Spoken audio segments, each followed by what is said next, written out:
Le diable. Issu du livre d'Alexis Tournier, Le tarot vous parle, prévoir et maîtriser son destin.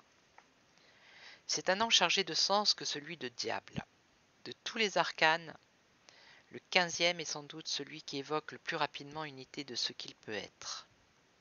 Du grec diabolos, la racine dia signifiant deux, le diable est le grand diviseur, l'opposé de Dieu et celui qui règne sur les enfers.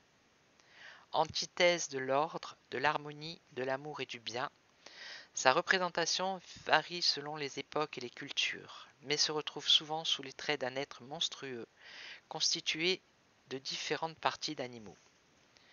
En Occident, il est associé à la gueule de chèvre et possède des sabots. Représenté aussi par le serpent, le tentateur, il est considéré comme l'ombre de Dieu qui, s'apercevant de son existence, lui donna vie et accepta de partager le monde avec lui. Dans nos sociétés judéo-chrétiennes, le diable est clairement connoté négativement, incarnation du mal et prince des ténèbres.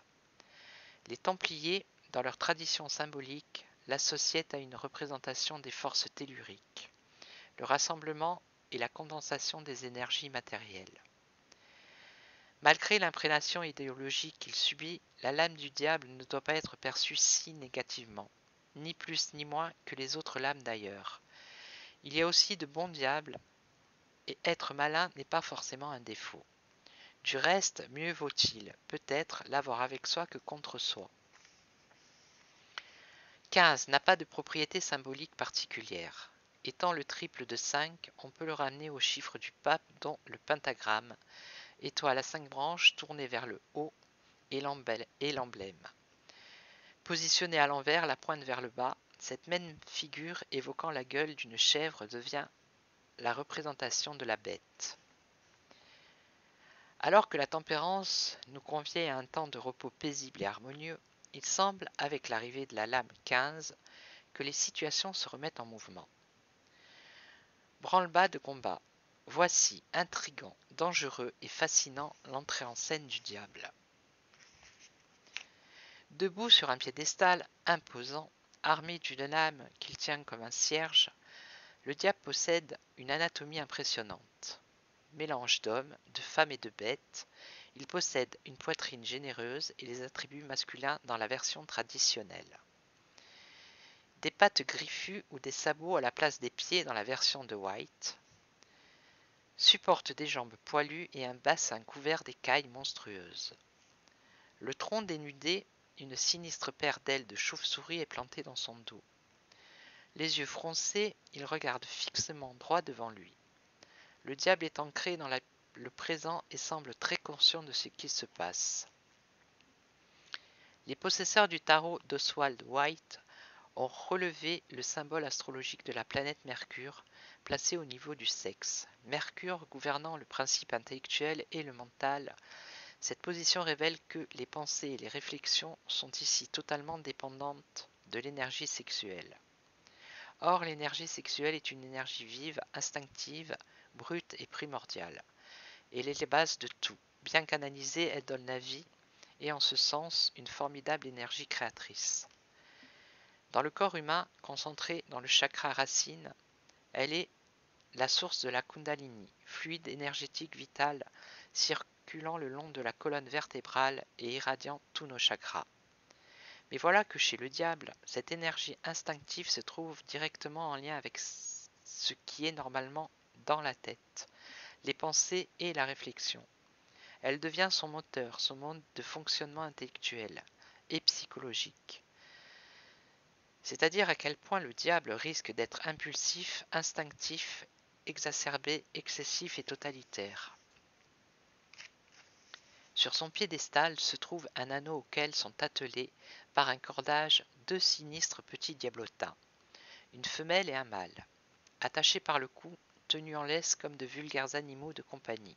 Ils sont dociles, passifs et totalement à la merci du diable qui les domine de son pouvoir. En vérité, ils sont soumis à eux-mêmes et à leurs démons intérieurs. Le diable est l'allégorie des forces vives, instinctives, bestiales et matérielles qui sont en chacun de nous. Nous en avions eu un aperçu avec le lion de la force. Mais à ce stade, l'initié les dominait de son lâcher-prise à l'image de cette femme, placide et sûre d'elle. Fort et courageux, il prenait sur lui, oubliait ses craintes et maîtrisait son animal intérieur. Oui, mais voilà, avec la tempérance, l'initié s'est relâché.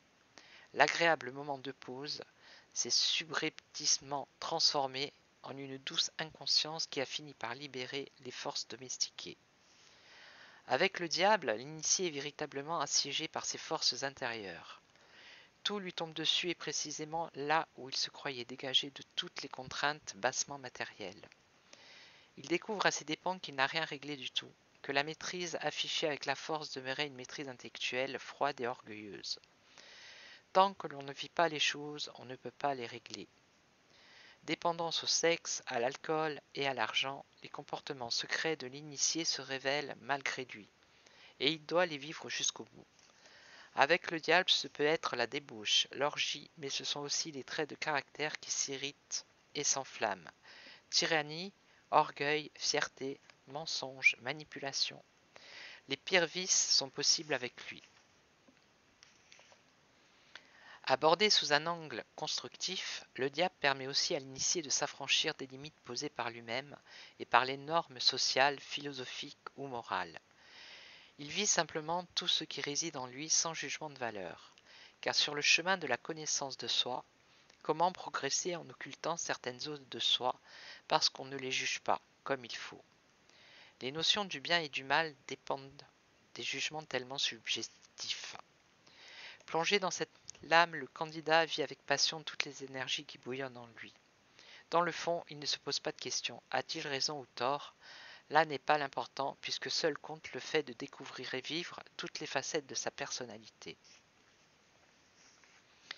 Une qualité, ce serait un dynamisme extravagant, une créativité dense et passionnelle, un esprit malin, intuitif et astucieux, une intelligence pratique et efficace qui sait où se trouvent ses intérêts, une indépendance d'esprit, une opiniâtreté, une endurance, un opportunisme nerveux. Un défaut, il représenterait toutes les attitudes excessives et passionnelles. C'est un manque de modération dans tout, une nervosité et une violence à fleur de peau, une hypersensibilité chatouilleuse et destructrice. Ce peut être une personne coléreuse ou en état de dépendance psychique à quelqu'un ou à quelque chose. Ce sont aussi toutes les attitudes roublardes et calculatrices telles que la perfidie, l'intérêt, le mensonge, la jalousie et la convoitise. Un métier, il s'agirait des métiers qui ont mauvaise réputation, des métiers difficiles et dangereux pour toujours bien reconnus. Les activités en lien avec la mode de la nuit, par exemple, boîtes branchées ou clubs privés dans lesquels se déroulent des choses pas toujours très catholiques. Ce sont ces activités illicites de la drogue, du jeu, de la prostitution et de l'alcool. En rapport avec la santé, on l'associe souvent aux organes génitaux et aux maladies qui s'y rapportent. Mais le diable est aussi toutes les maladies liées à la dépendance, les rapports problématiques à la drogue, l'alcool, le tabac, l'argent, le sexe et la nourriture.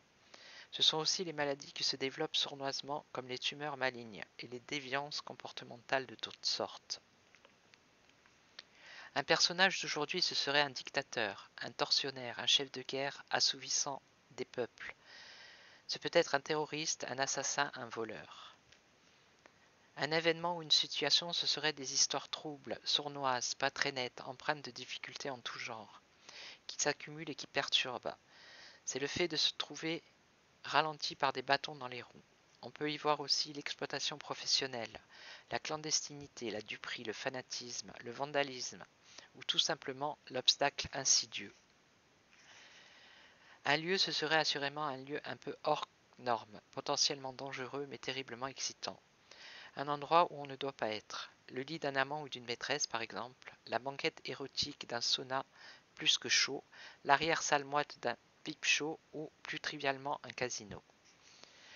Un objet, il serait des objets dangereux, pouvant mener à la dérive et à la perversion. Des armes, des billets de banque en grande quantité, des bouteilles d'alcool, de la drogue, des objets sexuels. En lien avec l'astrologie, ce pourrait être la planète Mars, qui gouverne le principe actif et masculin très présent dans cette lame. On peut y ajouter également la planète Pluton, dieu romain des enfers qui gouverne le principe de transformation.